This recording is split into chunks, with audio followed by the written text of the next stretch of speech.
नमस्ते, मैं हूँ डॉक्टर हर्षा और आज हम बात करेंगे किडनी स्टोन्स के ऊपर, जिसे आयुर्वेद में अश्मरी भी कहा जाता है। तो आज इस वीडियो में मैं आपको ये बताऊंगी कि स्टोन फॉर्मेशन होता क्यों है। पहले तो स्टोन फॉर्मेशन क्या होता है, किडनी स्टोन किसे बोलते हैं, ये होता कैसा है, इसमें दर्द क्यों होता है, और साथ ही साथ मैं बताऊंगी कि ये कब डेंजरस फॉर्म ले लेता है और इसमें आयुर्वेद के माध्यम से आप अपनी सर्जरी को कैसे रोक सकते हैं और बार बार पेन किलर लेने से आप कैसे बच सकते हैं। तो पहला है कि किडनी स्टोन आखिर होते क्या हैं। तो किडनी स्टोन उसे बोलते हैं जब हम जो भी खाना खाते हैं तो उसमें मिनरल्स होते हैं, तो वो मिनरल्स आपके फुल्ली एक्सपेल यूरिन के थ्रू नहीं होकर आपके किडनी में ही जमा होने लगते हैं और धीरे धीरे स्टोन का रूप ले लेते हैं और स्टोन का फॉर्मेशन कर देते हैं। तो नेक्स्ट टॉपिक है, ये बनता कैसे है। ये बनता है आपके प्रोसेस्ड फूड लेने से, ज़्यादा नमक वगैरह खाने से और पानी का इंटेक। मेनली ये है कि आप जो भी खाते हैं वो आपका पच जाता है इजीली, पानी पीते हैं तो वो एक्सपेल हो जाता है। बट कुछ लोगों की हैबिट होती है कि वो खा तो लेते हैं बट पानी नहीं पीते उतना जितना उनको पीना चाहिए, और डिहाइड्रेशन की वजह से वो जो भी अंदर कचरा रहता है, वो किडनी जो फिल्ट्रेशन का काम करती है, वो अंदर ही जमा होने लगता है। ये है रीज़न किडनी स्टोन बनने का।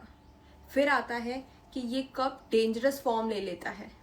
अब देखिए, कुछ लोग होते हैं वो पेन को इग्नोर करते रहते हैं, थोड़ा सा पेन हुआ चलो यार ठीक है, इतना नहीं हो रहा है बोलते हैं, और फिर क्या करते हैं, थोड़ा अगर पेन कभी ज़्यादा हो जाता है, यहाँ साइड में फ्लैंक रीजन में इसका पेन होता है, तो कभी पेन ज़्यादा होता है तो वो डॉक्टर के पास जाते हैं और डायनापार वगैरह के इंजेक्शन लगवा लेते हैं, पेन किलर्स ले लेते हैं, तो कुछ देर के लिए इनका पेन सबसाइड हो जाता है और पानी का इंटेक उनका वैसे उतना ही रहता है। अगर कोई बताता है तो वो पानी का इंटेक बढ़ा लेते हैं, बट धीरे धीरे क्या होता है, इन चीज़ों को इग्नोर करने से आपके किडनी में इन्फेक्शन और कॉम्प्लिकेशन जैसे कि हाइड्रोनेफ्रोसिस होने का खतरा रहता है।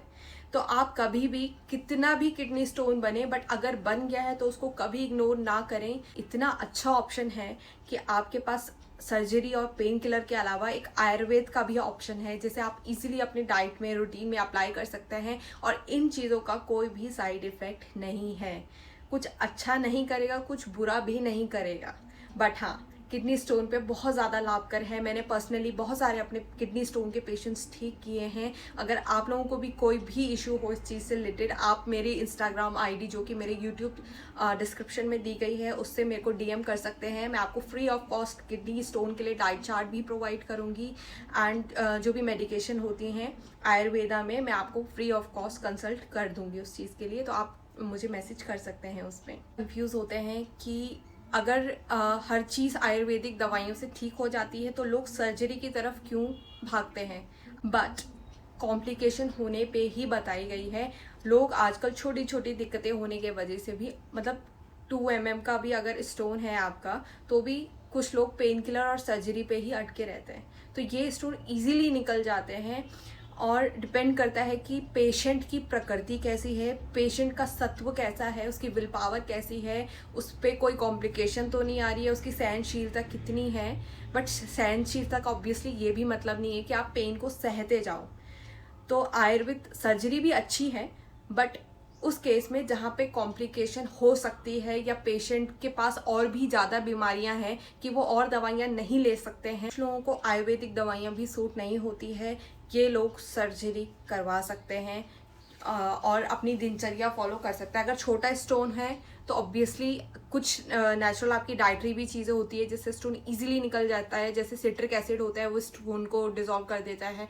पानी ज़्यादा पीना, कुलथ का सूप पीना, कुलथ की दाल लेना, ये सारे बहुत अच्छे ऑप्शंस हैं जो आप घर पे फॉलो कर सकते हैं इसके। और दूसरा ये है कि सर्जरी और पेन किलर जो है ये एक इमरजेंसी ऑप्शन आपको रखना चाहिए। पहले आपको हमेशा आयुर्वेद को ट्राई करना चाहिए क्योंकि इसका कोई भी साइड इफ़ेक्ट नहीं है।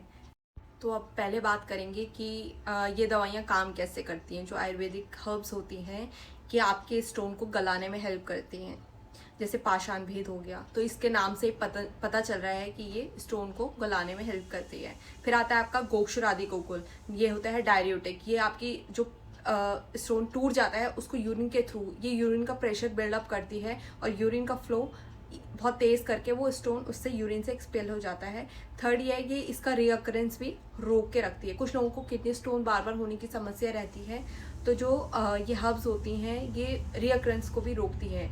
जैसे कि अश्मरी हर रस हो गया, क्वाथ हो गया, आपका पाषाण भेद अलग हर्ब होता है, गोक्षर आदि गुगुल होता है इसमें, और वरुण होता है क्वाथ। तो ये सारी मेडिकेशंस हैं जो इसमें हेल्प करती है, बट आपको पहले डॉक्टर को कंसल्ट करना ज़रूरी है। ये मेडिकेशन खुद से ना, डॉक्टर जो होगा वो आपको प्रकृति के अकॉर्डिंग, आपके सिम्टम्स के अकॉर्डिंग, आपके रूट कॉज के अकॉर्डिंग आपको टैबलेट्स देता है, ठीक है। तो ये ऐसे नहीं करना है आपको, कोई भी आपने मेडिकेशन देखी और आप तुरंत चले गए लेने के लिए, पहले डॉक्टर को कंसल्ट करें। आप चाहें तो मुझे भी डीएम कर सकते हैं, और कोई भी इश्यू हो तो कमेंट सेक्शन पे भी आप डिस्कस कर सकते हैं, या कोई इस वीडियो को लेके आपको कन्फ्यूजन हो तो इसमें आप बता सकते हैं। और अगर आपने कभी भी आयुर्वेदिक मेडिकेशन पहले ली है और आपको उससे फ़ायदा हुआ है तो इस वीडियो के माध्यम से ज़रूर बताएं। अगर आप लोगों को ये वीडियो पसंद आई है तो आप लोग इस चैनल को ज़रूर सब्सक्राइब करिए, और अगर आप लोग किसी ऐसे को जानते हैं जिसको किडनी स्टोन की प्रॉब्लम बार बार रिअकर होती रहती है तो उस इंसान के साथ ये वीडियो ज़रूर शेयर करें। Thank you.